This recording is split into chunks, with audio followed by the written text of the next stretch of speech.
a doctor told me never to do bodybuilding because I've got one kidney, right? They said, you're not gonna be able to do that with the stress that's gonna put through and like the water dropping at the end. You're never gonna compete.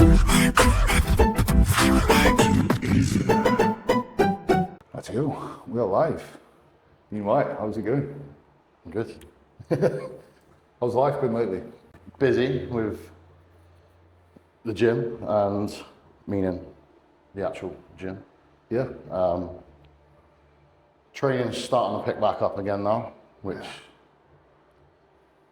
is a tricky one on the training. Yeah, talk to me about that. What's been the crack? I know that obviously, you know, you've had injuries, back injuries. Yeah, I had my spinal fusion was in 23, so the end of 23. Yeah. So obviously I had the good year in 22. Yeah. And then tried to compete again in 23. It didn't go to plan at all. Yeah. It was pretty shit, to be fair. But yeah, then I realised, no, I'm going to have to get my operation done, which needed, well, it was like done about 10 years fucking late. So Really? yeah, So I was suffering for a long fucking time. I was, okay. the Olympia prep was fucking difficult. That was like the last bit I had in me, really. Shit, so the shows I did the year after, which was London and Spain, I couldn't really do cardio or anything, mate, because the back was just too fucked. Couldn't really train legs properly, which was annoying as fuck. Yeah, I can imagine, mate. So what actually happened? Do you know what caused the injury, or was it just a gradual? No, it wasn't training related at all, actually. I just got degeneration of the spine, so it just fucking, with the training as well. Never done like squats and deadlifts and shit like that, so it's not been caused by like anything like that. It's just, yeah, just fucking wore out. I've got a bit in my neck that's fucked as well, but what made it tricky was I had the operation done, and then, so it's 2 years recovery on that because of the nerves and stuff.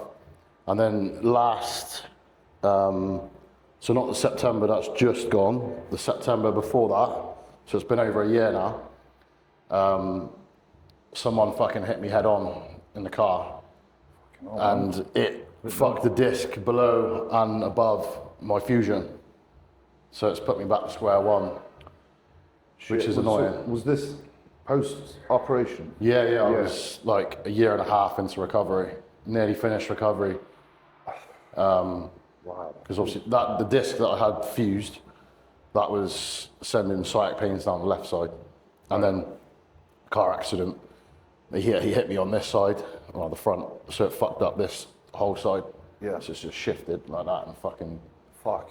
blew the fucking disc out, which is a bit annoying. Yeah, I can imagine. So what was the surgery entailing? What did that look like? What did they do to fix that? The fusion, Yeah. that was, it's got like 4 fucking bolts on my back about this fucking big now, and the disc got taken out, titanium spacer in there, some brackets and shit.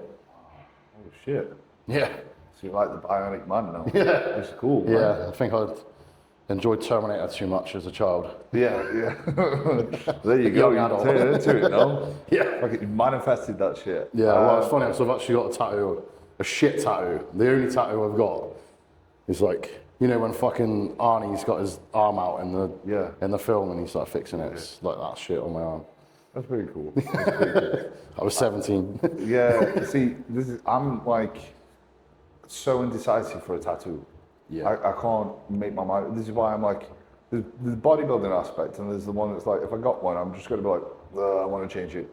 Yeah. So it's. I wish I never had mine now. Yeah, a lot of people say that, but I suppose you can always get like a cool cover up when bodybuilding's all said and done. You see a lot of bodybuilders do that. They just go. I think when competing's done, maybe. Yeah, no, it makes sense. Because now I just wish I didn't have it because, well, the tan pretty much covers it, thankfully, but I think tattoos do throw a physique off, no matter what anyone says, I think. Yeah, no, they absolutely can do. They does. absolutely can do. And especially if you've got a fucking black arm and then the rest of you's not. I mean, there's a good few bodybuilders, when they turn pro, they'll get a bunch of tattoos removed so they can actually compete and stuff. Yeah, makes sense. Yeah, because like it does hide detail, and even if you cover it up, it's still going to be hiding some detail. Yeah. But in regards to the recovery process, so what was that looking like? Did you have to do a lot of, I'm guessing a lot of physio work? Yeah, mate. Yeah, fucking stretching and Yeah. those sort of exercises a lot, and just I've got another operation coming up for this one now, because I've had a few on this latest issue. Yeah. But yeah, I've got some injections in my back booked for the beginning of March.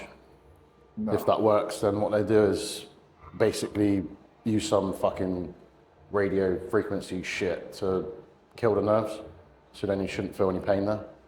Oh, yeah. But that's not disc pain, that's just the lower back pain. That's where it gets complicated. No, yeah, I can Because imagine. there's two different things, like a disc, when it's gone, it sends the pain down the legs, right? Yeah.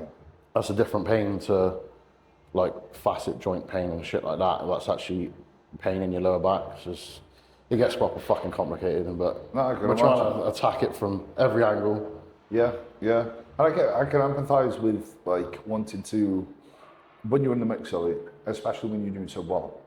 Like, oh, I don't want to have a surgery right now. And Mate, sometimes, it's very frustrating because, yeah, well, especially that bell end hit me in the fucking car after I was like recovering, so it's just like double fucking time out, yeah, which is annoying, because I was sort of coming back from that at one point, which is why I've sort of like not really posted fuck all on social when I'm way out of the loop on shit, because I feel like at the moment, like if things are going well and then like, I don't know, I feel like shit gets jinxed, man. Like whenever like someone posts shit like, yeah, there's a comeback, it just goes wrong again. yeah. So I'm like, I want to be under the radar till like 2 weeks out. Mate, I think that'll be a good way to do it. And then people are like, holy shit. Yeah, the trouble is, nowadays you got to have fucking social media presence for Yeah, it's tricky. supplement sponsors and all that jazz. So, Yeah. and I fucking hate it. Yeah, no, it's like, it would be, there's a part of me, because I came into bodybuilding as social media was coming up. Yeah. But I got into with the old school sort of, That's the best, isn't it? subculture vibe of bodybuilding. And then, watching Dorian, he's the shadow, and then he just pops out when he's just competing. And I love the idea of that. It's just not a world that I've ever lived in. It's only one that I can look back and see and go, that would be fucking cool. Yeah. But nowadays, you've got people who don't even compete and they've got fantastic supplement sponsors. Yeah. It's It's totally different now, isn't it? It is. It's totally fucking different. You see Sam Sulek, who is a more popular bodybuilder than Mr. Olympia. That's where we're at. The power of YouTube. It is, mate. It is. Yeah, man. So, how's training going for you at the moment? You said you're a good way into it. I'm sort of on the fence right now, whether it's enough to say yes, let's prep. I'm hoping with the added injections and then them doing that, it will be. Okay. But it's like, put it this way, I've got like a date in mind of when I want to compete anyway. So, and it will be this year. Okay. Yeah. I like that. 3-year rule, mate. It's doing me dirty. I've got to compete this year. Yeah. Lose your pro card for otherwise. yourself. I haven't really checked the ins and outs, but I think so. Yeah, because I don't know if it applied to people turning pro past that point. And I don't know if you could get around it by just renewing your stuff, but I think you can just probably pay for it being renewed and then not compete, but I think there was I want to compete this year anyway. So it's a good incentive. It keeps you accountable to being there and just getting out. And I think after a long period of time away, and this is sort of what I was alluding to downstairs when I was speaking to yourself, it's like when you take a bunch of time away, there's that pressure of, ooh, when am I going to come back? And the expectations you build up in your own head. Yeah. Like everyone expects you to be better, bigger, better every time. Yeah. Right? Yeah, you do. And also you want that for yourself. You want to be fuck me, yeah.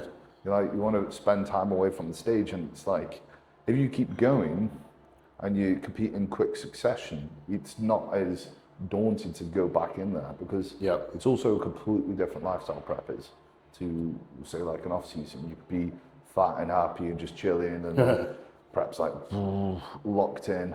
It's like I need to make sure when I am locked in like that, it's going to be worth my time to actually invest. And I suppose for yourself, that's even more daunting. Yeah. Because of a bunch of injuries that have happened and surgeries that have happened in the process. And again, you've got quite a lot of hype around what you've done, you know? Yeah, like you say, it's more yourself in it, really. Like, you do get external pressure, which is probably 50% made up in your own head, maybe more.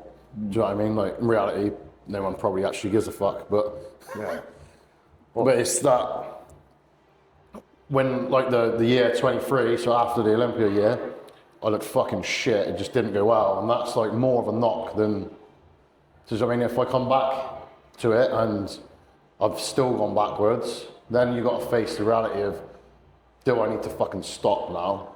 Which I don't want that question coming into my mind yet, because, well, it has obviously a few times, but but I'm hoping I've still got. Well, I want to compete until I'm fucking like at least 40. So I've got like I'm 32 now, so I want to be able to keep going. There's still plenty of time. I suppose like there's multiple ways to look at this because, say, if you held off and then there was more time, and then you competed and everything was great, you wouldn't be thinking, oh, should I quit? But if you had that bad season because it was potentially a little bit too early, that will put the doubt in your mind, and that's the fuckery. That's the sort of paradox of trying to time it, I suppose. But it's like I say, it's a tricky one to gauge.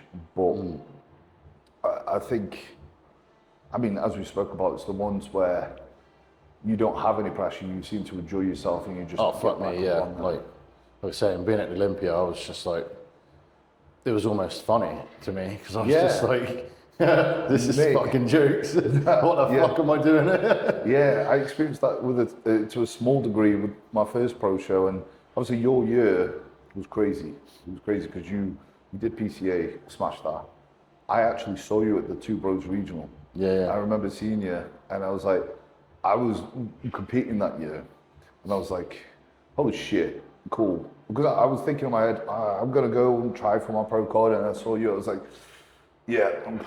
I think I've got a bit of a while then. Which I was right, because that year showed me I was like, I need a bit more time in the oven to just sort of cook. But you won that regional, won your pro card, and then won the pro show, and then went to the Olympia all the year. How was that year for you? Were you sort of like? Well, I did have a show in there that I didn't do so well after Portugal. I did the Arnold's UK, and I looked shit. Yeah, but very flat. But I suppose you can put that down to like the year of just competing all year. Yeah. I mean, there is that. It was a struggle at the end of the year, like right at the end of the year for the Olympia, keeping my legs full. That was fucking difficult, mate. Yeah, I can imagine. Because that was literally a January to December prep. Yeah. That was the whole year. And I'm assuming you did better than you planned to? Yeah. So it's that year was, because I had a lot of time off before that, because went from being a plumber to buying the gym, getting a unit, to then building the gym at the same time as plumbing, building the gym, and got my pro card in the same year. So it was a difficult fucking year, mate, that was. Holy shit, man. Yeah. I didn't realise. I didn't realise you got this place. Sort of like was jiggling everything around and managed to make it work, which was good. Yeah. It was a busy fucking year, but sometimes when you're busy and like too busy, kind of like you're just so focused it doesn't matter, do you know what I mean? Like you just think you got to do what you got to do, and then just fucking... I can empathise with that. I can resonate, because it's like, even just going on a prep, you'll spin more plates just doing that, and I find it more productive, because if I'm off my shit, it's not really an option.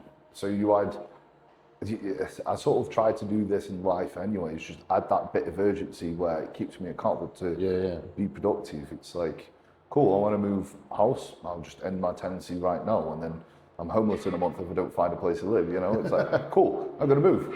So I'll get that all sorted in a month. Whereas before, like, if you don't do that, you're like, I'll put that off. Maybe I'll start the gym after this. You know, maybe I'll compete in a pro show after this. You know, when things are settled down. I think a lot of people have that mentality of, I think it's going to be pretty similar this year as well, because found a new unit for the gym to move in, and I also need to. There's no way I'm not fucking prepping this year. Yeah. There's no fucking way I'm not doing it. I like that mentality. There's no fucking way. I think that mentality is what makes shit happen. And I think it's, that's why it's, I think having that energy of, fuck you, I'm going to prove something, is undeniable. Yeah. You know, that's fucking 100%, fuel. mate. Yeah. And it will push you. It's much easier to draw from when things are going very well. And, you know, you just win at life. It's harder to motivate. You know, it's like, cool. You can be a little bit complacent with that. But again, when, you know, you've got a really cool comeback story. I think that's something to keep in mind. It's like, when you come back, it's like, what a fucking story, you know? But when I was kind of had that on my first prep as well when I started bodybuilding, believe it or not, because a doctor told me never to do bodybuilding because I've got one kidney, right? They said, you're not going to be able to do that with the stress that's going to put through and like the water dropping at the end. You're never going to compete. I had my health checked before I started competing, and and they was just like, don't advise you ever do that. And now I'm just like, fuck you. There you go, that fuck you energy. I love it. I mean, imagine if I listened and just never fucking competed. Like, yeah, exactly. I mean, maybe life would have turned out a bit better. I don't know. You never fucking know, man. You never fucking know. But like, probably wouldn't have had a gym. Well, there you go. I mean, you've built something really good here, and obviously you've done sick at bodybuilding. I never knew that about the one kidney. So what happened there? Was that just fucking born with one, mate? Really? Yeah. Fair enough, mate. Fair enough. And then you were like, fuck it. So genetically, my body's it's got the good structure for bodybuilding, but the foundations are pretty poor. Yeah, man. But I suppose you can't have everything. You know, I can relate to that shit, man. It's like, there's some stuff going okay, and then I'm like, fuck, I've got a bit of scoliosis going on. I'm like, shit. Yeah. Can you just get rid of that? Is it, you know, it'd be really cool if that was not there. But again, I suppose it just makes you work harder, doesn't it? Yeah, and I think having that slight issue means I've had to do things slightly differently with, like, in terms of cycle and shit like that. Yeah, as you can imagine. I was going to ask about that. But then also I've definitely taken the piss out of it a lot, especially at the beginning. Yeah, I mean, it's common. I probably did more stuff on my first cycle than I did for my Olympia prep. Yeah, I mean... And I'm sure a lot of amateurs, or well, not amateurs, but a lot of people throughout bodybuilding could probably say the same. As you get a bit older, you're like, okay, I don't want to die yet. yeah. Doing dumb shit when you're younger, you just feel like you're invincible, right? When you're sort of like... I mean, you do. You start. So I started when I was 21. I don't know what age you was when you started, but I didn't give a fuck, really. Yeah. So did you notice any ramifications when you took the piss at the beginning? Yeah. Did you? Yeah. Yeah. Was that so reflective? A couple of weeks before that PCA universe, I was in hospital. Bad. Mate. I'd lost all my fucking weight, and I carved up for like 2 weeks for that show. Oh shit. How did that on fucking apple juice. Apple juice? Mate, I just drank fucking loads of apple juice. I was in bed so fucking ill, mate. It was horrendous, mate. I had a flu or some shit come up and was then fucking vomiting and shitting so much, so I dehydrated my lonely soldier of a kidney in there, and it got pretty bad, but... Wow, so that was that in 22? Yeah. Fuck. Yeah, that was right at the beginning of the year, mate. It was fucking... It was the craziest year of all time. Yeah. If I showed you the pictures, you'd have been like, fuck, how the fuck did you compete? I still do not know how my body bounced back from that, it's fucking mental. I look like a beanpole, mate.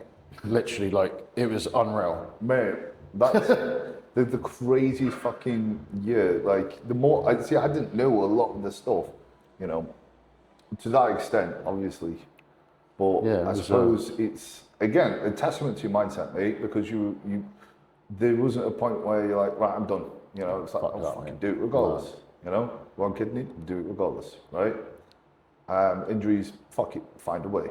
It's like this year, you're gonna find a way to compete. Well, a lot of people have got it fucking worse, aren't they? I suppose, mate. You know what I mean? Like you get when you see, you know, like wheelchair athletes, mate, and you think, fucking hell, you're still going, and the shit that they've, like, a lot of people have been through, and they still keep going, whether they're competing or not, whether it's just someone who's coming in the gym just to fucking train. You know what I mean? A lot of people have got a lot of shit going on, haven't they? I mean, I mean, you see a lot of that, you just think, fuck it, why the fuck am I giving up?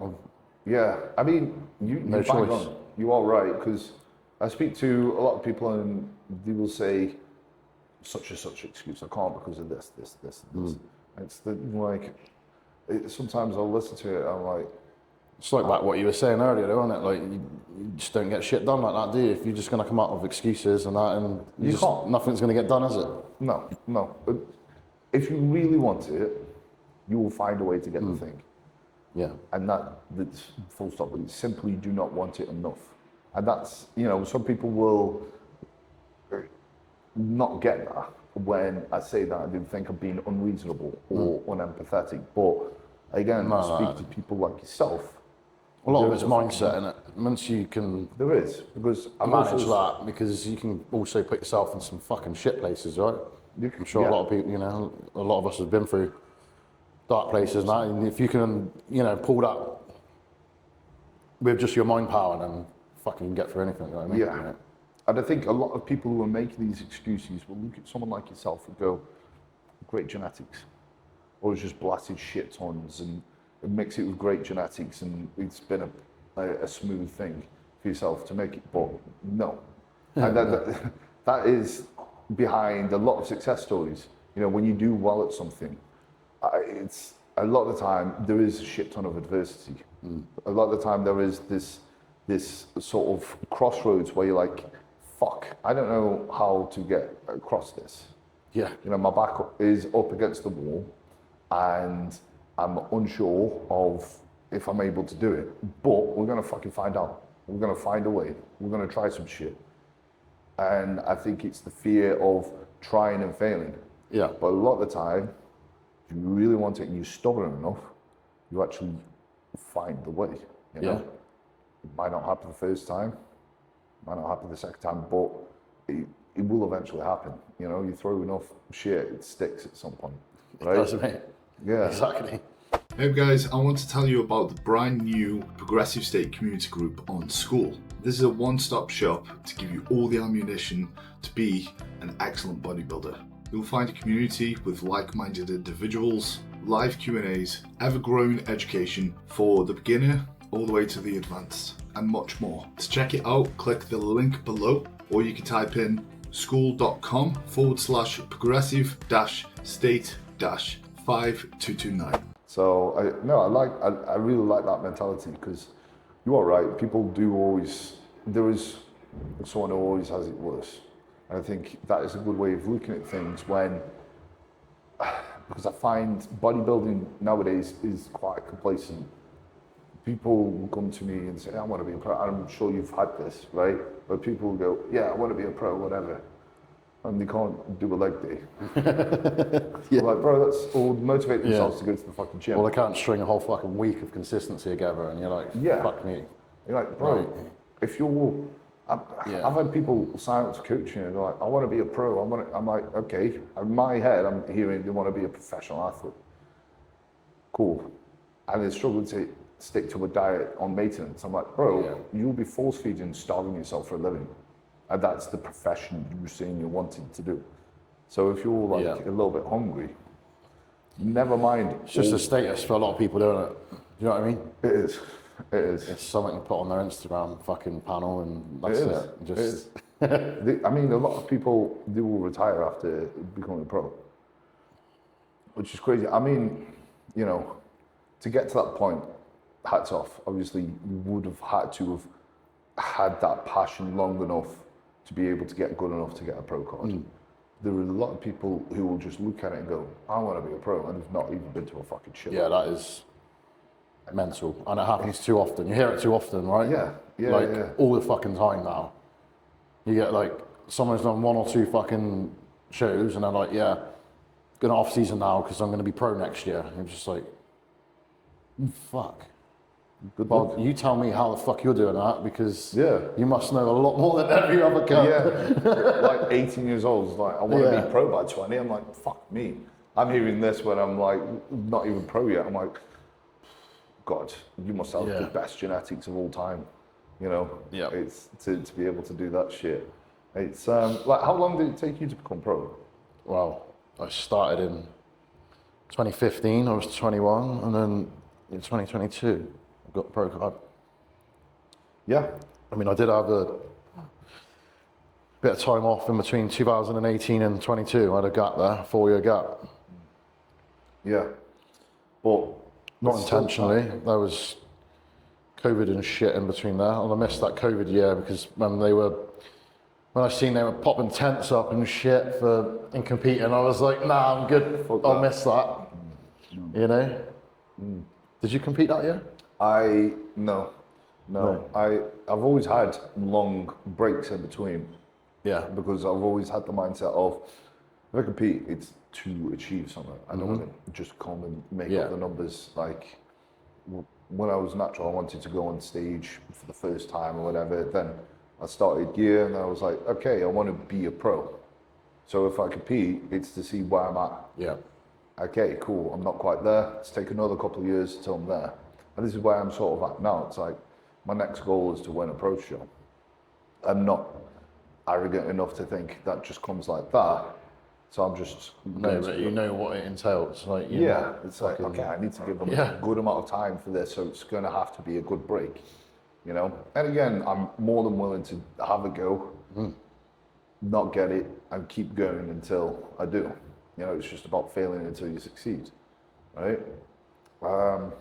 So with yourself, are you wanting to stay in the 212? And climb the ladder up with that? I do want to win the 212 Olympia, yeah. Yeah. I like it, man. I mean, again... Do I want to stay in 212? I think that would be more what happens with the body weight anyway, in order to get... Well, I've got 9 spots to climb, basically. If my body weight goes up and it's a struggle to keep below, and then I probably will go into open if... Fucking hell, sorry, I got a proper itchy back. It's all right. I know the pain, mate. Yeah.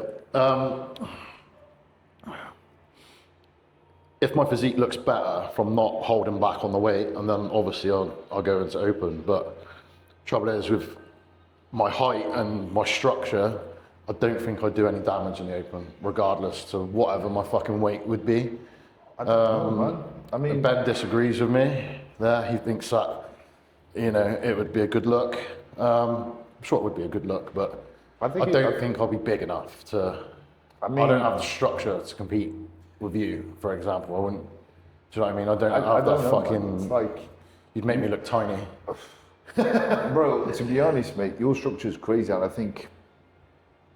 obviously, the size comes with time with everyone, right? And I think...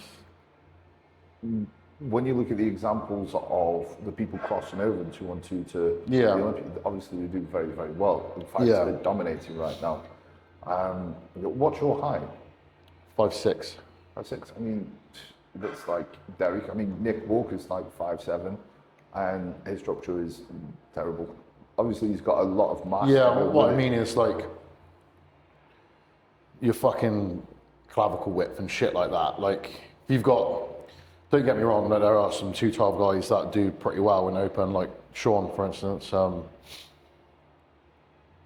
But like, if you've got, say for instance, a 6'2" Ronnie Coleman next to a 5'5" Ronnie Coleman, the 6'2" Ronnie Coleman's always going to win, right? Yeah. No matter what. If the structure is exactly the same, just that other guy's taller, they're going to be wider, their back's going to be fucking twice as wide. Sure. Quad size is going to be fucking totally different, like everything, do you know what I mean? It's going to be... true, but it's trying to fill out that taller frame.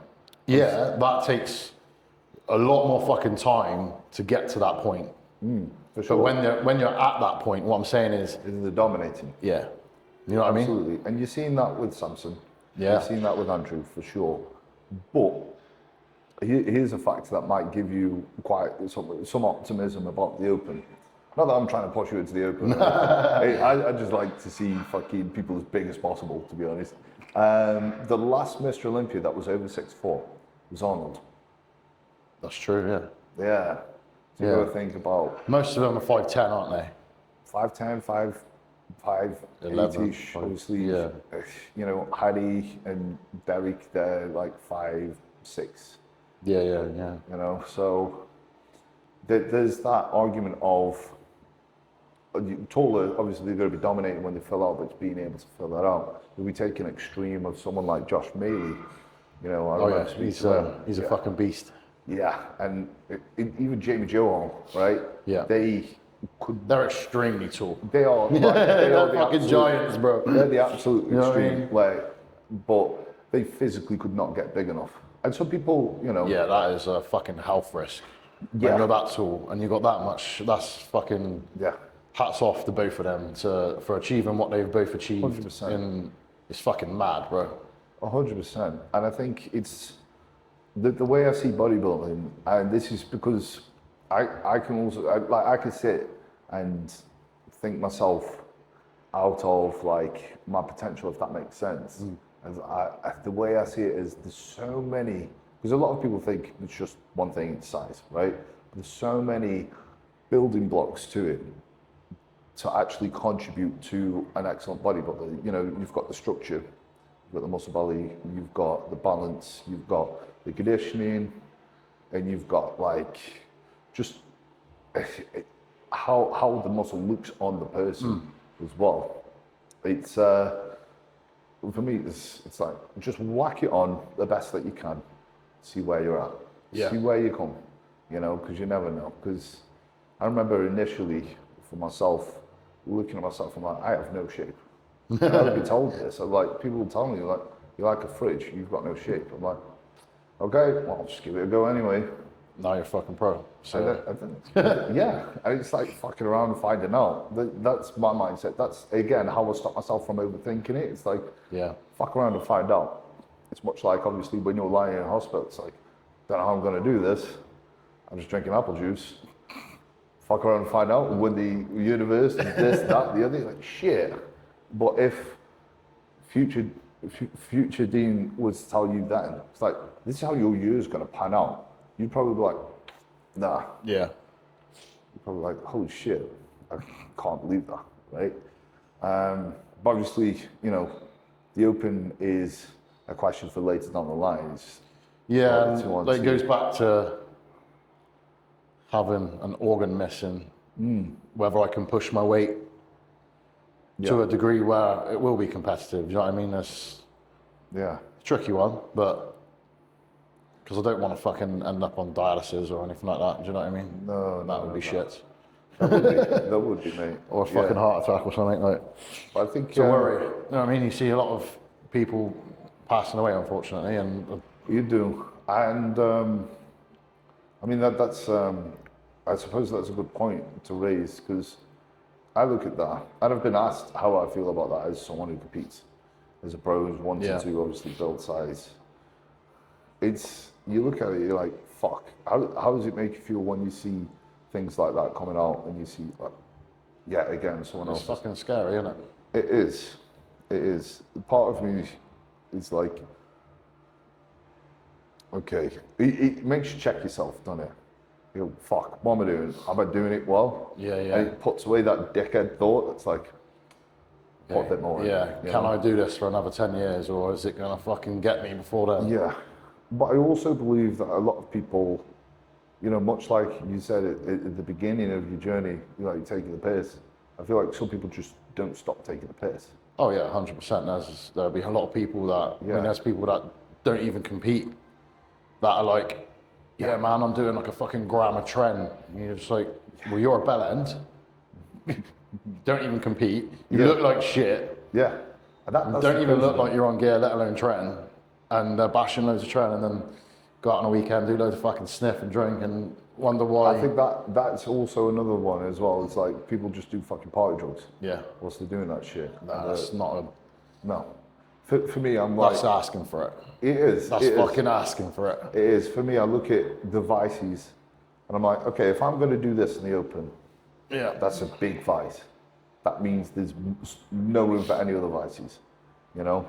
Yeah. It means if I'm going to come out of this, okay, that means I need to fucking not do any other shit that's going to be detrimental to my health. And a lot of people have this mindset of, I've had it said to me, like, oh, you're on steroids, so, you know, I wouldn't have thought you picky about this type of stuff or the shit that you eat or this, that, Yeah. I'm like, it's because I'm on steroids. Yeah. That's why. It's not like, oh, I've opened the door to steroids, so fucking... I can just do everything. Yeah. No. Yeah, literally that, mate. Literally that. So when did you... This is a good follow-up question, right? Which will give a good amount of perspective to people watching. Yeah. Because a lot of people think every pro runs grams of fucking gear all the fucking time, and they never come off. And obviously you mentioned that you did more at the beginning. When did you see your biggest amount of progress? What do you think contributed to that? Do you think that was taking That's a more broad or question. taking less? What, in terms of gear? Is that what you mean? Well, yeah. I mean, say like, did you notice when you were taking a lot? Did you notice you were making more progress than when you pulled down? Tricky question, because obviously at the beginning you seem to respond more regardless, right? That's true. Yeah. And that is when I was probably doing more. I mean, I've never done stupid fucking cycles. Like, well, I mean, that's relevant to what you call stupid, innit, I guess, but... Yeah, yeah. From what I've heard other people doing, I've not done any stupid cycles. Some mad shit, right, that you hear? Yeah. Like grams and grams of shit. Yeah, for sure. Like people do 3-4 For instance, at the grams. moment, I'm doing like 500 tests and fucking 300 EQ, and that's it. There you go. That's some GH. Yeah. And that's for someone who is a pro in 212, the muscle that you have, that is very, very moderate. Yeah, You know, very, very moderate. A lot of people, again, would think, right, okay, to get to that size. Because, you'll see people who don't look like the training, they're on like grams of shit. So... It definitely gets abused too much, and I think it's often replaced by people's shit training. So they just fucking do more gear. Yeah. Not all the time, don't get me wrong. There's some fucking great athletes out there that understand that you don't need a lot of gear. Yes. Do you know what I mean? It's true. So how did you find that sweet spot with gear where you were making a good amount of progress, but it was not at the detriment? What sort of, how much it was? Or Yeah, like what helped you decide, like, okay, I'm going to pull back and this is my range of where I'm going to stay with how much I'm using, and it's going to stop me from... there's no going need, that I far. don't think, for myself to go over 800 tests, ever. Yeah. Well, I'm thinking back on compounds, but they're all fucking gone now. Yeah. I've gone up to like 800 primo once upon a time, but Yeah. that's a lot of volume of It is a lot of stuff. So, I think like the heaviest cycle I'd done in one off season before the good season I had was sort of like 800 test, 800 primo, 500 MPP, something like that. I've never done more than that. Let's see. And I don't think I managed to do that for very long either, because just fucking finding everywhere to jab the primo. Yeah. Do you know what I mean? Honestly, yeah, absolutely. That's what stops me. Yeah, I fucking hate it, mate. It's You? like, I don't want to fucking jab. I fucking hate jabbing. Yeah, I know, it's like, It's gross. yeah, exactly. It's Some fucking people are gross. like, yes, I've pinned every fucking head of every fucking muscle. Yeah. And I'll do it again. I'm like, what the fuck? Yeah, You know, and then it's not fun, is more it? shit. So that, you know, I'm glad you said it because I fucking hate it, bro. a lot of people won't believe that. That is just a limiting factor of taking a lot of gear. It's like, you don't want to fucking jab that shit, Yeah. you know? And the physique, I find, comes out fresher, comes out better, there's less scar tissue. Yeah. You know, you're going Definitely. shit tons better, man. For sure. Yeah, and then in terms of like a prep cycle, I mean, it's pretty basic for the Olympia. We just did, it was around 0.75 of each compound being a test prop, a massed prop, tren ace towards the end. It was just like 0.75 each a day. That was it. Obviously, some orals near the end, but not too much. Yeah, yeah. And do you find that's helped you not consider more, if that makes sense? It's like, have you found like, right, this is giving me plenty. enough. Yeah. Yeah. Yeah. Which is great, you know, and that's the type of shit I like you in, because a lot of people, again, don't understand that. Yeah, You I think- did my lowest dose of like fat burners and that for the Olympia as well. So in terms of T3s, I was doing 12.5 milligrams a day. So it's a fucking half a tablet, isn't it? Yeah, That was what we were doing for the Olympia. perfect, man. That's great. See, I like that. And that was strategic as well because it was the end of the year. It was going flat very fucking quick. Yeah, Like, no, it makes and sense. it was when you've losing. been dieting for a while. The legs were fading, so there's no point of ramming loads of fucking T3 in at a point where your legs are fading, is there? No. And I found this with my approach to getting the pro card. I was like, I'm going to sort of trial something. I'm not going to touch trend. It just doesn't agree with me. I put some in and I just don't sleep. Oh, mate, it's You bad. know? Yeah, it's You get proper fucking trend sweats as well, like at night when It's not even you wake that. up and the bed's fucking soaked all the way through. And it's just like, It's the not even sofa that. is I've heard that, and people get fucking crazy trank off. And for me, I just find that my mood dips. Yeah. Like I feel like my body's stressed, and I'm It's too just not toxic, isn't it, sleeping. bro? It's too toxic. Yeah, it's very. And I think my body's a bit of a bitch, you know, like that. It just goes, don't like this. Well, I was fuck telling off." you not to fucking take it, mate. Yeah. So, And I did that in 22, right? And I noticed that I was even having Superdrol, right? I was taking advice. And I wasn't sleeping, I was getting smaller and I was getting weaker in the gym. And I looked shit. I came off everything, had a 20K day for YouTube, just 20K challenge, calories. And then Gets in. I competed. I was like 20 pounds up. Obviously, I did a shit ton of fullness. I went from thinking I was a really shit bodybuilder to then I did a competition. I actually won my first overall at that point. I was like, that's the difference with not more gears, food, right? It's like, it seems simple, but it seems obvious, but that was like a clear reflection. So I go into 24, and again, I touched much less. You know, for the highest my test went up to was 300. You know, no, yeah. and didn't touch train or whatever. T3 I just put in for like a couple of weeks, and and I also ate more as well. So that gave me the perspective of I really don't need to fucking run on that. You have a fresher, fuller I look. felt fresher. I had a more enjoyable prep, and it gave me a better look. You know, I was able to hold on to. That was the first prep I've truly been able to, if anything, get a little bit stronger. So it really taught me. I suppose this is the perspective that I think is missing for a lot of people, because they think as they develop in bodybuilding, they need to just keep up in stuff. Yeah. And it's the pressure of seeing everyone else as big. Yeah. Well, they must be taking loads, so I'm gonna fucking take more. And if someone comes out and they say they're on a crazy cycle, someone will go, fucking knew it. Everyone's on that cycle.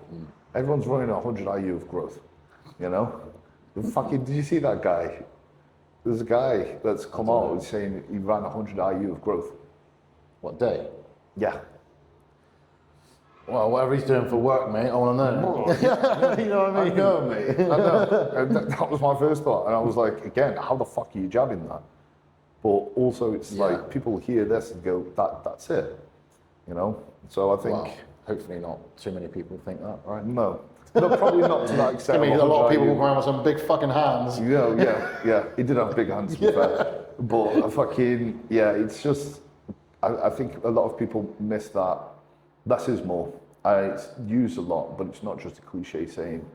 And I think the more people go and actually are aware of that, I think that's going to contribute to less of these deaths that we're seeing. Hopefully, mate. Yeah, for sure. And I think it's good to, because you're just being honest, right, about what you're taking. You've taken a higher amount, you noticed the ramification of that, and you've been able to get to the Olympia on a moderate amount. Yeah. You know, which is really fucking cool. And so, speaking of the Olympia, how was that experience? Sorry, mate? How was that experience when you did go to the Olympia? Mad. Yeah. Yeah. Yeah. I don't even know where to fucking start with that. Well, obviously, huge fucking imposter syndrome where I was just like, I have no means being here. Do you know what I mean? Whatsoever. It was fucking mad. The prejudging was at like a fucking, an expo thing, which was quite, I fucking hate expo shows because you can see everyone. Yeah. So that was scary. I didn't think I'd made it into the top 10. So after the prejudging, they said, you'll get a text to, everyone in the top 10 will get a text in about an hour. Anyway, it went on like to about 3-4 hours later, no text, and I'm there like, well, obviously I wasn't gonna fucking make it anyway. And then my phone bings, and I'm like, whoa, what the fuck? I thought it was a joke, mate, honestly. Shit, man. Yeah, it is just fucking unreal, mate, to be fair. Yeah. So looking around backstage was just like, just totally fucking odd, totally fucking odd, because everyone was sort of backstage getting ready, so I could see, you see fucking C-Bum there and and it was just, to be fair, getting into the top 10 was definitely a fucking bonus. I wasn't expecting that whatsoever. So the experience of just seeing everything and, visiting the gyms around Vegas and shit like that, and I had a good time there with Ben and Neil, bless. You know what I mean? It was fucking decent, mate. Like, is it what you expected it to be?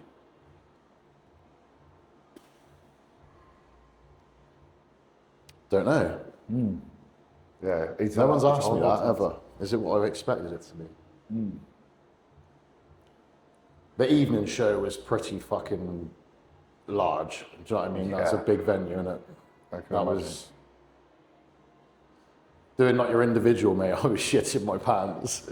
Yeah. That's the bit I hate. Like, luckily it was only like top 5 that did routines.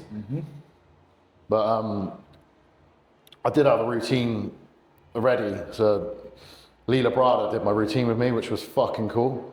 Bro. Like super fucking cool. Yeah, I can imagine.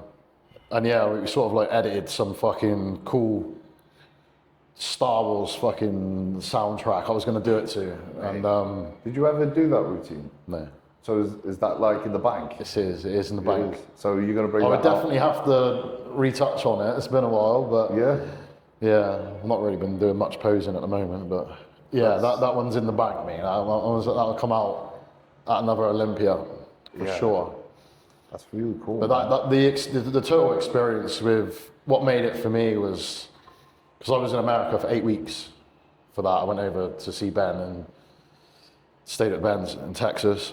And then we were there for about a week, and then we went and stayed with Hunter that whole time, which was fucking brilliant, mate. The network he had around him was fucking mad. Yeah.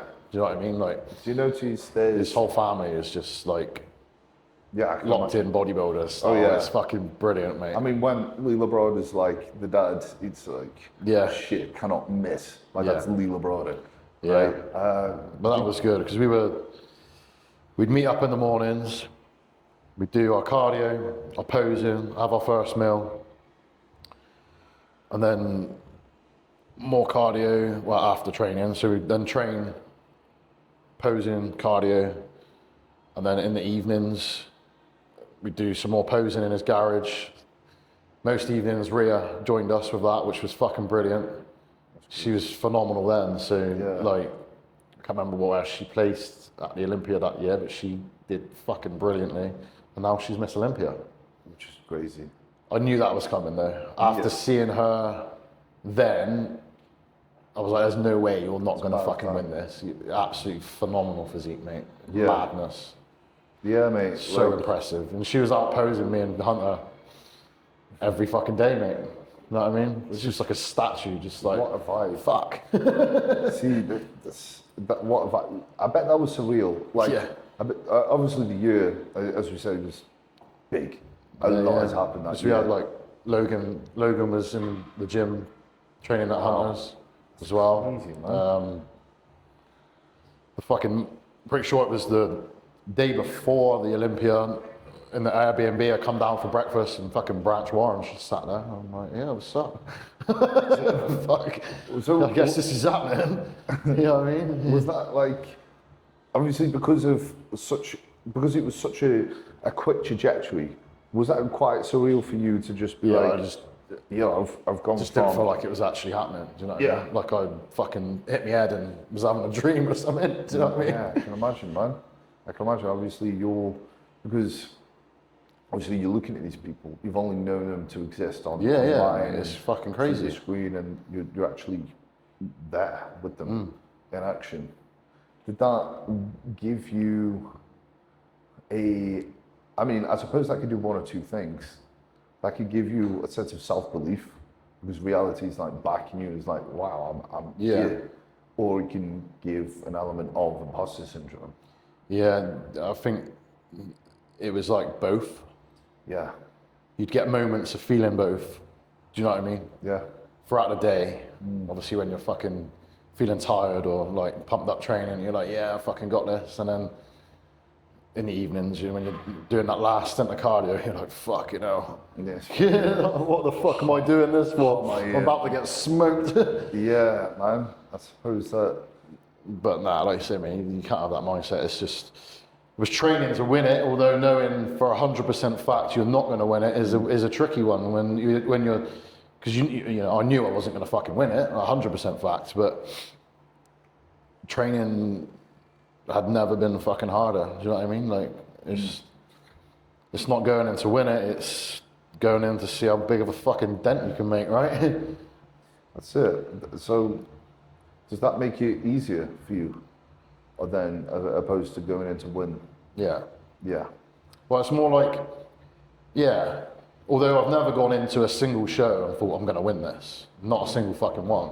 Really, that shot? Never a single one. Even the regional? Never. No, I didn't peak for the regional, so I didn't think I was actually going to. The guy in the super heavies, I didn't think I was going to beat him on that regional at all. Easy, isn't it? And when I did Portugal, I had no clue I was going to win my pro card whatsoever. The other guys looked fucking amazing, and I just thought, oh, fucking hell, this show was too hard. Why the fuck am I doing this? Won the pro card on Saturday. Pro show was Sunday morning, so I had to then weigh in after the amateur show at like fucking midnight or some shit. I had to weigh again, but obviously I'd fucking already drunk loads of water and shit, so I didn't know I had to weigh. I thought they were going to take my Thursday weight for the amateurs that I did, but they weighed me after I'd been on stage. Obviously, I'd already popped the fucking super draw and fucking chugged some fucking water down, and they're like, yeah, we got to weigh you now. And I'm like, that's interesting. Fuck. And then it was just like, yeah, we just got to find some scales. So it's just like some fucking random scales, and I got in by 0.2 of a fucking pound, mate. Holy shit. Yeah. That's one. But that look was totally different to. Yeah. I mean, I was heavier at Portugal than I was at the Olympia. Yeah. Which I kind of needed to, well, I didn't need to be the other way around it, because I might not have won the Portugal show, I don't know. But the look in Portugal, that fullness, that's what I need when I compete. Yeah. Yeah. Because I just look fucking small otherwise. So I need that round. Everyone does, really. Everyone needs to be full enough. Some people can get away with it a bit more, can't they? Being a bit more pulled down, a bit sharper. 100%. I tried that for the Arnolds just after Portugal and it fucking flopped bad. Yeah, but these are important lessons, aren't they? They are, You need to... You only learn lessons by doing that shit, right? I mean, look at Samson this past year. Yeah. You know, he tried something based off the feedback he was getting, pulled right down, and, you know, obviously it didn't work out too well for him, and now he's going like, fuck it, I'm going to be... But that's what it's like at that level, though, and it angers me to see all the negative shit when someone doesn't do quite so well. Yeah. Because all these bellends that are fucking commenting on this shit, they don't realise that the margins are so, like, in reality, the top fucking 5, or top 3, whatever, they're all fucking insane. Well, the top fucking 10 are, you know what I mean? Like, well, everyone who's fucking there on that day at the Olympia, even from last place to first place, everyone's fucking phenomenal, right? No matter what anyone fucking says, that is the fact. And when you've got like the guys in the top 3 or top 5 or whatever, and it's like, it's so fucking close between them. It's like, oh, all of a sudden, whoever's in second's fucking shit. Do you know what I mean? Mad, isn't it? And it's all down to an opinion anyway. So yeah, which is the weirdest thing about bodybuilding. But it is, and this is something that I say to people, and I also remind myself, I'm like, the main thing you're trying to do is beat your last Luke. Like, right? Samson's not a lesser of a bodybuilder than he was the year before. No, he just tried a strategy. It's just things fucking happen, things change. They do.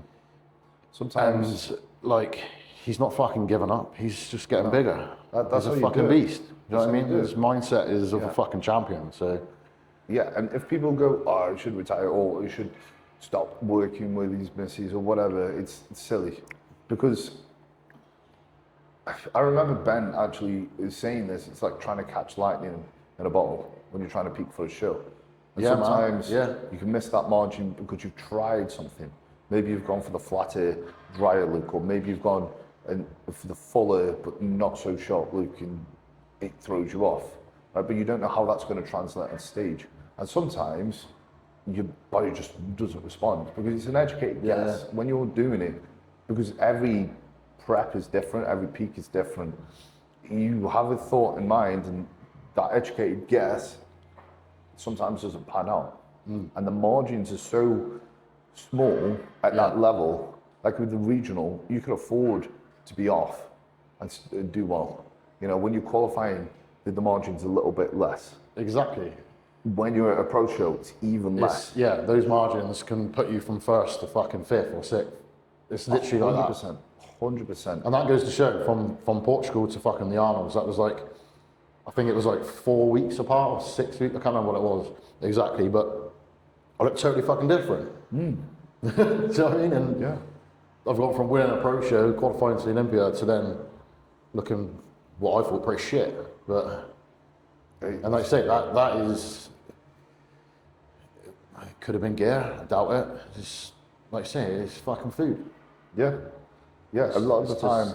Getting that bit right, isn't it? Like you try, like I said, we tried to go in a bit tighter and drier, but nah. I mean, I believe I'm in a similar boat to yourself. It's like, again, with that 22 prep, it's like I tried to come in like light and dry, and I was just looked like a child. And I noticed I just looked better with fullness. Like when I went to the pro qual, I dieted 10 pounds off in a week.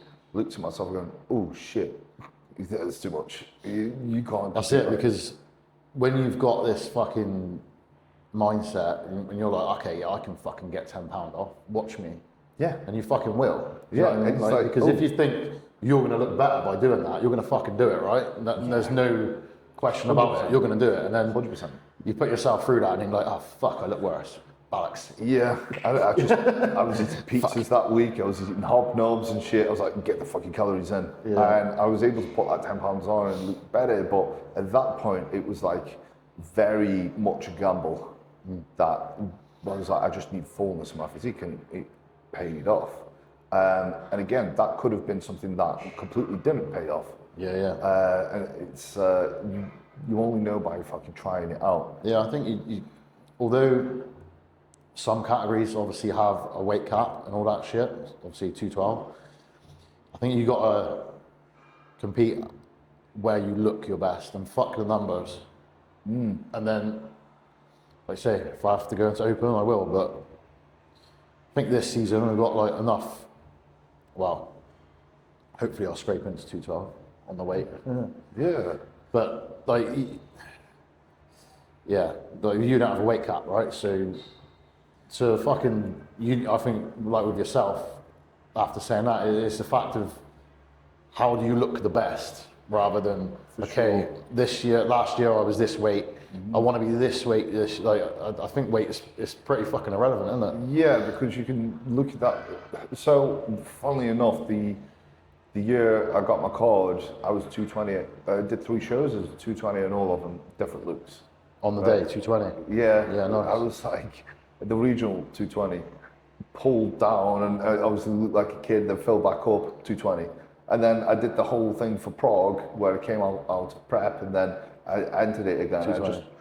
220. I'm like, what the fuck? What the fuck is that number? Yeah, just different looks each time, and it just goes to show it's like you cannot just purely base it on the scale, because some people, and this is why I heard Samson saying he stopped weighing himself for this reason, because he would get in his head, he's like, I can't go below this weight, but sometimes you can. And sometimes you need to actually get a look, and sometimes, you know, by gauging the weight, you're actually doing yourself a disservice, because it's all based on the fucking look anyway. Yeah. You know, it's it becomes more complex than that. And I think again, that's what people do sort of miss out on when they're looking at professional bodybuilders, is they're not understanding it's not just this who can fucking diet the hardest, it's who can find this right balance of everything. And that's different for absolutely everyone. Yeah. And again, from prep to prep, it's kind of a crazy one, but that's the beauty of it. And I think by recognizing that, you've got to allow yourself that room for error to just go and fuck around and find out. Oh yeah. You know, because if you don't, you can just overthink yourself or just be stuck in one look. Again, just sticking to the weight, which is, you know, it can happen. A lot of people will overthink how they need to look by a certain day. And they're like, right, I need to come in shredded. Yeah. Right, they've never tried a fuller look.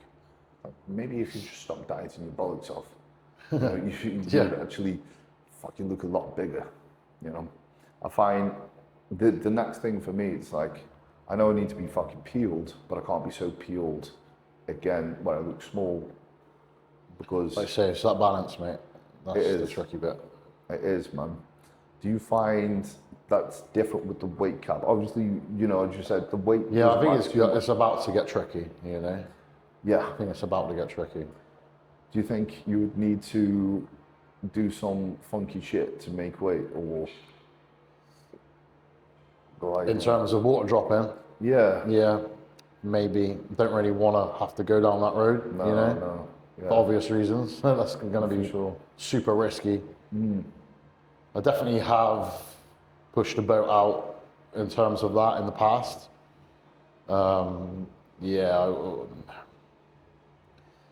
Anything stronger than like a diazide shits me up, bro. You know what I mean? We're talking that kind of shit. But, yeah, I can imagine.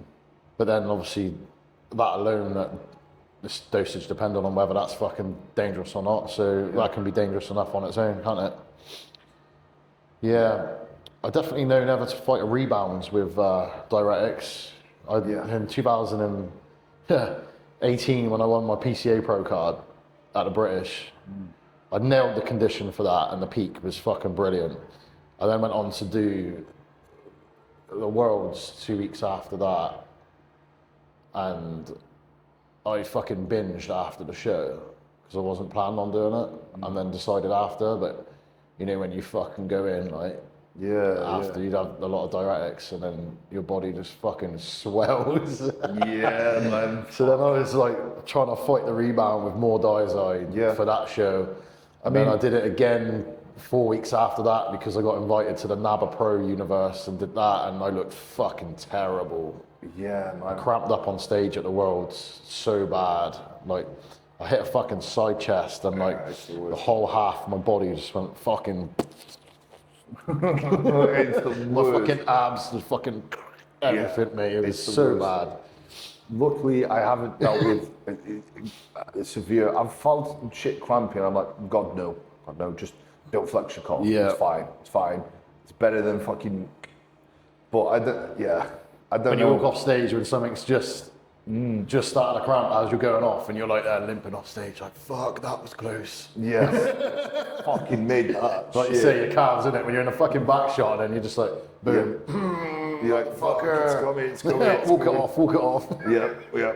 Like it gets to a point, you know, with a cramp where you can just about feel it, and if you leave it, it's gone. Yeah. And you're like, oh fuck, this is not coming back. Yeah, that's. I haven't had that happen to me on stage, like I say, but if it does, I'm gonna be. I don't know. I'm gonna try to not be a bitch and fold. Oh, it's fucking savage, isn't it? Yeah, mate. How did you deal with that? How did you deal with that when that happened? You just Tried to fucking stretch out like that, and there's one, my abs had fully fucking like gone in on themselves and everything, bro. It was not good. yeah. Like I say, it's another learning curve, isn't it? You know what It I mean? is. I learned, you learn more from the fuck ups than you do when you do well, right? You do. Like success will give credit to your approach, but the failure will make you review the approach. You know, hold you accountable to improving what you've done. Now, this is why failure is like one of the most productive things you can do. Well, yeah, you know not what to do. When you do well, people still change on what they've done, right? When you've done something wrong, you're like, well, I won't do that again. So that's crossed off. You'll never do that again. Yeah. But when you do well, you always feel, oh, well, if I did this, would I have looked better? So then you can change it, which then might not go well. So For sure. you learn a lot from not doing well. You do. when you had that great year and you went to the Olympia 22, did you notice people react different or act different around you? You know, did you notice there was a lot of hype and people were sort of acting? Well, spending a lot of time in America that year was good because, like, yeah, it was like that there. But then getting back here afterwards, mate, it was just boom, nothing. Really? Yeah, Oh shit. just like being on holiday and getting back, and that was literally how it felt. Right. Obviously, there was a bit of initial, like, you know, everyone here in the gym was super supportive, but the UK is not like fucking America, mate. It's not the same. Do you know what I mean? Like, look at the fucking what Hadi gets when he goes back, mate. It's fucking Oh yeah, mad. God. Like, Can't even imagine that. They in the fucking UK. love bodybuilding there. Yeah, and, they like, do. Americans, no, they fucking love it. And when you get back here, and everyone's just, oh, he's a fucking roidhead. No one fucking, There no one is. gives a shit. I mean, yeah, that was actually going to be one of the things I was going to ask you is, did you notice a big difference, the bodybuilding culture over America to UK? What were the key differences? Well, like you said about like earlier, everyone's a fucking hermit, isn't it? You know what I mean? The weather's always shit. No one wants to go outside. No one really wants to socialise. I'm probably one of the most anti-sociable fuckers out there, mate. You know what I mean? Like, It correlates well with bodybuilding, right? Because it's about being monotonous and repeating. yeah. But I wonder what contributes to everyone collaborating in America, right? Because the UK is smaller than America, right? I know you think everyone would be able to get together a lot easier, and yeah, it's strange, man. I don't know what it is. It's interesting. I don't know what it is. It's 'Cause- definitely it's a total different fucking world, mate. And yeah, do you know what I mean? yeah. I mean, like, Especially down there in the south, like there's not a lot of bodybuilders down there. Like, that's true. Mainly up north, right? yeah, it's quite. So that doesn't help me being so fucking antisociable because it's just no one's really down there to. It's true. I mean, I suppose you're flying the flag for Southern bodybuilding, which is. I mean, there are a few about. You got Jordan and Josh down there, and Josh Law and Jordan Gomez, and that. He's fucking sick as well, isn't he? He looks fucking brilliant. Yeah. Very I fun. don't know whether we'll cross paths this year or not. I think we probably will on stage, Yeah. which should be good because last time we competed with each other was 2018, I think. How did that go? Went well. Yeah. Yeah, That's good, man. yeah. good. We've been on stage a couple of times together, so I think it'll happen again this year. I think. I'm guessing he's going to end up doing a show that I'm doing, so not intentionally like competing against each other. I'm pretty sure I know what he's going to be doing this year. And Does that fire you up when there's someone you know at the show?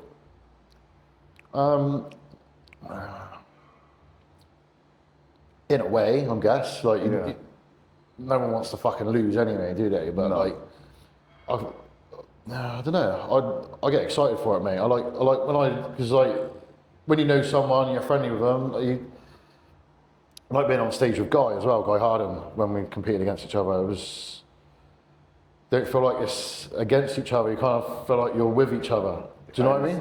Yeah, that's Like, what fires me up about it. It's not like me against you. It's No. see how well we can do. Yes. That's yes. my mindset anyway. Do you know what I mean? So 100%. That's what fires me up about that. If there's Yeah. someone I know in the competition, I'm like, fucking great. And like, I'm probably... obviously he's going to want to beat me. I'm going to want to beat him because we just want to win. It's not necessarily me beating him or him beating me. I think that's the best way You to just do both it. want to fucking win. That's the best way to do bodybuilding because it's not like fucking a combat sport where you like directly one versus exactly. one. It's, again, point out your best and seeing how that's received. Yeah. Right? And even then, it's only someone else's opinion on whether you're better than that person. Even like, if I was to beat him, I wouldn't say I'm a better bodybuilder than him. That's because someone's told me that I look better on that day. Because you never know. Do you know what I mean? Vice versa, same thing, because you could go to a different lineup or a different panel of judges that go... Exactly, mate. Hey, yeah, we prefer that look over that look. And yeah, because there is going to be that subjectiveness to it, that opinion, that bias with the judges. Like, you know, I mean, you probably hear it. It's like some countries prefer like a follow look, or some prefer... yeah, man, like European judges, they want a bit different than what the American judges want. And that's a fact, isn't it? Do you know what I mean? Like, 100%. European judges normally want a big, freakier, fucking crazy shit looking, you know what I mean? Like, Which it makes sense, man. Like, but going back to the American thing, I do think George's going to do really well this year, though. yeah, Really fucking well. I think you both will. He's one of my favourite fucking athletes, mate. I fucking love his physique. I think it's fucking sick. 100%. The detail he brings out, mate, is fucking mad. Yeah. I think it's going to be an exciting year for UK bodybuilding. Is he back with Martin now? I'm Do you not know? too sure. I'm not too sure. That's what he needs, I think. Yeah, He needs to be back with Martin. If he's not, I think he might be, yeah. which should be good for him. I think if he is back with Martin, he'll do extremely fucking well. There we go. I'm excited to see it, man. Like, I'm excited to... Like I said, I think it's going to be a real good year for UK bodybuilding because there's quite a good few people competing. There's Who a good else few have we got? people. I mean, obviously, you've got Samson is a big one coming back. There's a few people who fucking Mr. Olympia from the UK now. You've got Rhea, you've got Ryan. Yeah. You've got, obviously, yourself competing, potentially. I mean, James is always competing. Yeah. He's always... When does he not? Yeah, no, I'm just going to assume he's competing. Yeah. But even people who have seen recently get the cards, they're just giving it a go. It's interesting to see how that's going to happen. They're probably, yeah. I'm always shit with names. I always forget. Yeah, I But do, mate. I'm like, Fucking terrible. right. I'm excited. Yeah, I really can't remember who I'm fucking- excited mate. for. Yeah. You're still working with Ben, right? How's that going? What's it like being coached by Ben? I've heard he's very diligent, very on top. Yeah, Obviously, man. when Yeah, you're I working mean, in America, recently it's been quite relaxed because I've only sort of getting back in the swing of things. But yeah, he actually came to visit a few weeks back and was here, and we've sort of assessed what we're going to do. Nice, man. Yeah, It's good. yeah. How long have you been working together now? 2019. You started? Yeah. Yeah. It's a good while. I mean, it's Yeah, I'm not one for hopping fucking coaches, for many reasons, really. Yeah. Takes a long time for someone to learn your body, man. I don't think you can just fucking be like, oh yeah, I want to fucking start a prep with a new coach and they've got fucking 12 weeks to fucking deal with you or some shit. That's crazy. Because a lot of people That's look fucking at crazy. coaches to get, and you think, well, they've got good results with such and such, I'm going to get good results with them. Yeah. But as you say, you know, it's about learning the body, and that does take time. No one's got no fucking magic way, that's for sure. Do you know what I No. mean? There ain't no magic way. Like, No, it's more so like how you gel with that individual. Exactly. That's the best bit, mate. That's the key part of coach athlete. Yeah, yeah, You got to have respect for them. So you want to fucking listen to them no matter what. If you think, not too sure on this, you got to fucking do it. yeah, yeah. Unless it's like really fucking bugging you and you're like, okay, let's talk about this decision. Not just, I'm not going to do it and not fucking tell them because it's just dumb as fuck, isn't it? Yeah, that's also a just crazy thing that I keep seeing. People just doing their own shit. Yeah, and then like, the coach gets the blame. Why am I not in shape? It's like, not following the fucking plan. You know, it's like, fuck. Yeah. But also, it's like all the stuff that you try out, you'll have to start fresh pretty much. Yeah. You know, down to the intricate understanding of someone's physique, how they peak, and this could have been better this way. They've got it all in their head. A great coach should have that anyway. Yeah. He was extremely good at keeping me locked in. Yeah. He seems Through those 8 weeks when I was out there, that was fucking intense, mate. That was fucking intense. Yeah, I can imagine. He seems He's like, literally, you're watching us on the Stairmaster, like, fucking, I mean, he was not just watching us, he was on the fucking Stairmasters next to us doing it. yeah, And that's how can you not fucking do it, man, when you got someone hands on, man. who's leading by example, like, Yeah, who's just fucking doing it with you, to push you to fucking do it, like, how can you not fucking do it? exactly. Yeah. I'm there training for the Olympia and he's there just doing it to make sure I'm fucking doing it. Not that I wasn't doing it, but do you know what I mean? It's just, you can't fail. No, and that's it. That's And if you do, you're a fucking bitch. yeah, Do you know what I mean? Like, yeah, especially because Ben doesn't even compete anymore, so it's like Yeah, he was like every fucking session, he was training with us, he was doing the cardio with us. yeah, Like, he wouldn't miss a fucking beat with us. Do you know what I mean? Like, that's a good way to be, mate. That's a good way to be. That's a good coach right there. It's like just getting in the fucking trenches with you and being able to do that shit. and that's good fun as well, isn't it? Do you know what I mean? Yeah, Like, it is. just training with the boys, fucking, Yeah, it's just fun. That's why you've sold. you sold started it. competing in the fucking first place because training was fun. Yeah, mate. Didn't even that's mean it. to fucking compete. I didn't even want to compete. I fucking, the thought of bodybuilding scared the shit out of me. I was like, I don't want to be stood on stage in some little fucking pants and fucking oiled up. That's fucking weird. Which is true. I didn't even put my fucking hand up in assembly at school and shit like that in our classroom or anything, mate. I was just like dead quiet. So then when it was like thinking about competing, I was like, what the fuck? I remember getting on stage for the first time. I literally, mate, I was like crying backstage before I went on with nerves. I couldn't stop shaking. Went to the toilet, mate. I was crying, like, what the fuck? I can't do this. I've got to do this. Can't do this. I've got to do this. And then I was on stage and was like, I like this. I don't know why. Because it's scaring the fuck out of me, but I like this. I suppose that's might be why though. You know, if something scares you, like fuck, you know, I'm this. Yeah, I've got to be good because everyone's fucking looking at me. Yeah, man. Fuck. It is weird, isn't it? It's so weird. I have this, like, because you can get desensitized to the process, right? And then, you know, you can just have these reality checks where you're just huddled around a fan in your fucking tanning sock with a bunch of naked dudes, and you're like, this is gay.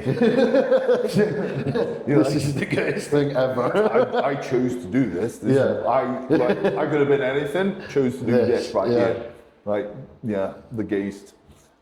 It's the fucking, when you're like texting your fucking training partner or whatever, or clients and shit, and then if a normal person read it, it'd be like, are you gay? Because it's like, you need to tuck your glutes a bit more and all this shit. It's just really like, good when you glutes. read it back in like a normal person's fucking head, you're like, That's weird. Yeah. I thought it's not just me. Just Nice and tight, bro, from the back. Yeah, You're like, mate, okay, yeah. that's Just want fucking to pull up weird. those trunks and see more glutes and shit. You're like, yeah, well, this is my job, right? You know, you've got a bunch of fucking photos of naked dudes on your phone. Like, yeah, I'm getting paid for this, you know? That is funny, isn't it? So It is funny. what actually got you to the point where you wanted to compete then? Because, you know, like similar for I think a lot of people actually, you get to training, you enjoy doing it. You know, people don't get into bodybuilding because they enjoy dieting, you know? No. The first comes to training, so usually there's something that makes you want to go, okay, cool, I want to compete. What was that thing for yourself? The first thing that comes to mind is Flex magazines. Yeah. You remember those days where magazines were the only fucking thing of. Yeah. Like when I started competing, I didn't have Facebook, I didn't have Instagram. It just started to sort of like, I think I like made Facebook like a week after or something like that. Yeah. I was pretty late to that shit. Still don't really know how to use it now, so. No, it's good. It's good. But no, so my first show was the NABA West Britain in Exeter. So I watched it like 2 years prior. So I was sort of like scoping it out. Went to watch, I think it was a NABA England. There was, I don't know if you can remember, Carl Jolly. He won the Universe and the NABA England, I think. And that was when JP was on stage with Saifan. Yeah. So the NABA England, there was Carl Jolly, Jordan Peters, and Saifan. That was a fucking good lineup watching that. Yeah, And mate. Cuba was, I think he was junior Mr. Universe at the time for NABA. Yeah. Which was, see, at the time NABA was fucking booming then. Do you know what I mean? There's some really good athletes. So yeah, I massively looked up to Cuba at that point. Obviously, he's still a fucking brilliant athlete. Yeah, Jordan Peters was, I think we're about similar height. It's like is he 5'5", 5'6", isn't he? I think. Yeah. Something like that. Yeah. Yeah, Like so seeing that, 10 pounds. like, that sort of, it was a class 3, what I landed in was, yeah, that was, watching that, I was, well, immediately thought I'm never going to fucking look like that because they looked amazing, do you know what I mean?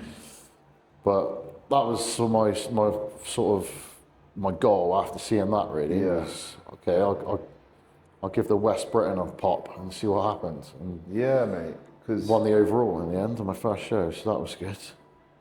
there you go. That's a good backing in reality. It's like, So shit, that was- I can do this. Competed in the overall with Tom Blackman and Paul Scarborough, you know both of them? Yeah. Yeah. And Wow, go back. fucking, I'm so shit with names. The guy who owns Pro Strength, he's a fucking class bloke, isn't he?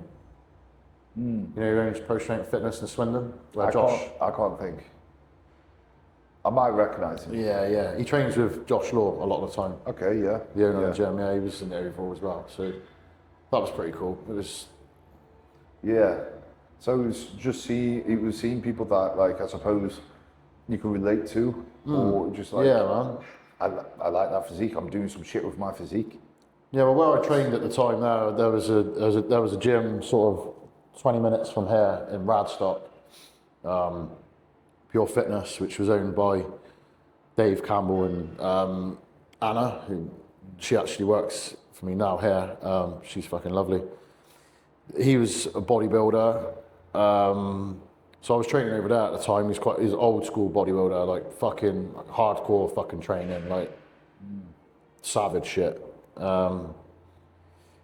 He was the one who sort of said, "You're going to do well if you do this. You should do this."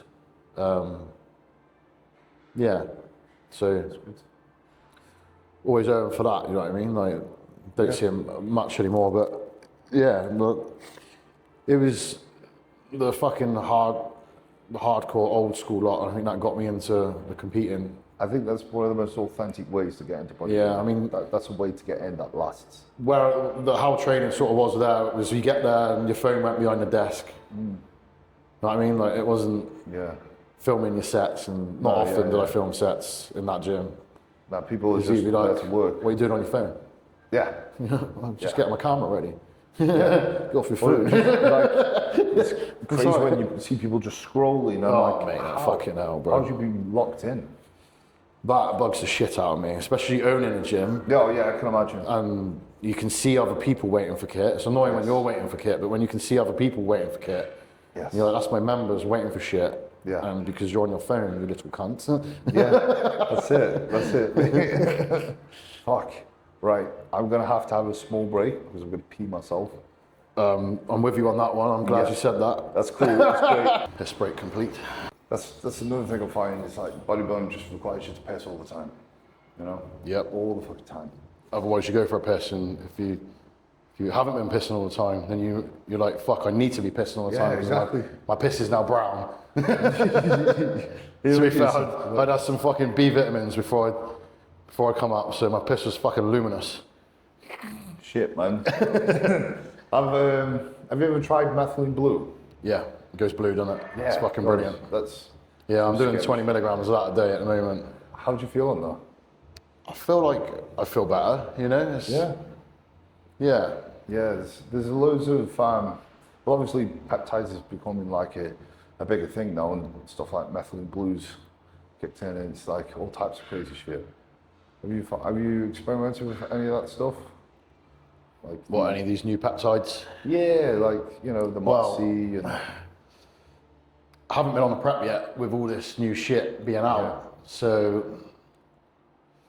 No, I mean, I've been trying the methylene blue for obviously different, not for fat loss reasons, but yeah, I'm going to be giving all that a go when I prep, I think. Not that I really need... Like, dieting is not the fucking problem. For me, it's putting weight on, which I struggle with. Dieting is the easy bit for me. It's the off-season that I struggle with. Like, it's usually I can get more down and fucking flat and crispy in weeks. Yeah. Do you know what I mean? That can happen real quick. So I definitely don't need any appetite suppressant with any Retta or anything like that. There's the other things that they bring as well, which might be worth giving a go. I do worry about all this shit though, mate. Like all these peptides, people are saying they're safe, but you don't really know, and it's the long-term sides that I question, and you don't get something for nothing in life. So if you've got all of a sudden these drugs that can make prep easy, and everyone's saying how fucking easy it is, there's always what's coming, you know? Yeah. Like I'm picturing some I Am Legend shit. Yeah. Some fucking zombies walking around, fucking Retta zombies. Shredded fucking zombies around, bro. They're all fucking so hungry that they're fucking eating people. Could be. I wouldn't be surprised, you know, the way the world, what's the fuck's going on at the moment with everything else, mate. I wouldn't be surprised if something like that happened. 2026, the year of zombies. The year of Retta zombies. Can you imagine just a bunch of bodybuilders turning into zombies? It'd be fucking the worst apocalypse ever. Trouble is, it wouldn't be just fucking bodybuilders now, would it? It's nearly fucking It'll be every bodybuilders. Jane and her fucking dog, innit? That's doing Retta and shit like that, man. Like, yeah.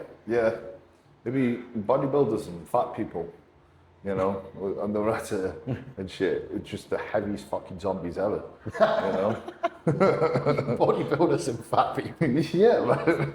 That's some scary zombies. That's the demographic for Retta, isn't it? Yeah. Bodybuilders and fat people. Fuck. God, that was a tangent. Right, bro, it's been a great discussion with you. Yeah. Mate. I'm sure we'll have another one. We'll have another catch up. Definitely, man. Really do appreciate doing this. I know that you haven't done, you haven't, like you say. No, I've not done anything like this in a while, mate. Just been way out the loop and... Yeah, but it's good to give people an update on how you're doing. Yeah, you know, never know. Doing this might mean I might post something in the next couple of weeks. Yeah, it's cool, mate. It's cool. Like, the updates that you do post, it's like really fucking cool. Yeah. You know, I think that's like... But I just feel so fucking irrelevant that I just don't want to fucking post. No one wants to see that shit. I'm like, I film some training, and then I'm like, I'll go to post it, and I'll be watching it. I'm like, the fuck? I don't want to fucking see it. So why the fuck does anyone else want to see it? Yeah, delete. I think I relate to that. You know, I can understand, but obviously you. I just see so much. There's so much fucking people training on Instagram. Yeah. Why do they need to see someone else fucking training? You know what I mean? Like, there's plenty of people training on Instagram. I prefer to see you train than some fucking 18-year-old that's just started training. Well, I'd like to think so, but Yeah. it's fucking. Obviously, But when you're bored of your own training, you just think, why the fuck is it? Yeah. Not bored, but you know what I mean. Like, I don't want to watch it. I mean, I you just want to do it. I love training. I don't want to watch. Yeah. I don't even want to watch anyone else training. You know what I mean? Like, Yeah. Well, which I understand that as the well. only fucking person I'm going to watch training is fucking Dorian, mate. Blood and guts. Yes. Yeah. Yeah. That's it. Like, It's true. It's my true. fucking cardio videos literally consist of Mike Tyson and Dorian Yates. That is it. Yeah. 2 people. Yeah. The same fucking videos on repeat. Mate, I don't blame you. I think that's like every bodybuilder that's come into it before like 2015 time, you know, that's the videos that they're watching. It's the fucking old school shit, you know. And the fucking Jay Cutler, Ronnie Coleman, and they're just rinsing those videos. And then past that point, it's more so influencers and stuff. But, you know, I think a lot of people would, like, I want to see your updates, you know. I don't think a lot of people would, to be fair. But I understand, like, when it's yourself, you're so accustomed to what you're doing, like, this is just the normal shit that I do. You know? Yeah, I guess when you don't like what you see, you don't want to post it, and you don't feel like anyone else is gonna appreciate how you fucking look if you don't like how you look. Or and I think it's that thing. and then I'm not really putting it up for approval either, so I'm so lost in why I'm fucking posting. Yeah. Do you know what I mean? Which, you know, I suppose in one sense it makes it much simpler when you're doing it for approval because you're like, I'm just going to do this, hopefully get likes. Yeah. If you're not doing it, it's like. Yeah. But I suppose it adds to what we were saying before when you haven't done it for a while, it's like becomes a bit more daunting to actually put it out, and the stuff that you are planning on putting out, you believe that it's got to be really fucking cool. You know, I've done this when I've had a break from social media as well. You know, when I'm like, okay, I need to come back and it needs to be some interesting shit, or else people don't fucking care and whatever. But I think, just get posted, man. Yeah, just got to adapt to the new age. It is. I think it. I sound like an old man, for fuck's sake. Mate, and you just sound like someone who's doing bodybuilding like properly. To be fair, you do bodybuilding for bodybuilding, not for the fucking social media. Yeah. You know, that's the difference of it. But it's just filming some shit, posting it, because I'm not giving a fuck. I just got to post it and then not watch it. Yeah, that's it. And not read the comments or anything. That's just honestly fucking... the best ways. Post it, ignore it, forget it exists. Yeah, exactly. And then it's out there, and then people are up to date with you, and they're like, holy shit, man. You know? But yeah, speaking of that, we're about to do some training, do some push. Looking forward to that. Yeah, man, that's going to be fucking sick. You're going to kick my ass, so this is going to be fun. We'll see, man. I'm not very strong at the moment, so that's cool, man. we'll see how this goes. We'll have a good session anyway, so. Yeah, man, I'm sure it's going to be a fucking sick session. So watch that. Yeah. Watch it right now. Click it. But yeah, before we go, where can people find you for the updates that you're going to be posting very soon? On my Instagram. On your Instagram? Yeah. Which is? On Instagram. I don't know what my fucking handle is called. I think exactly. I can't remember if I've got a underscore now, fucking what, I can't remember. I'm sure if people are watching this, they already follow you anyway, mate. So it's Dean _ the _ great _ There we go. white _ IFBB Pro _ and there you go. Give them a follow if you don't already. If you don't already, what the fuck are you doing? If you don't, then please do. That'd be much appreciated. And we'll see you for Posh in a bit. That's what, bro. Nice one, dude.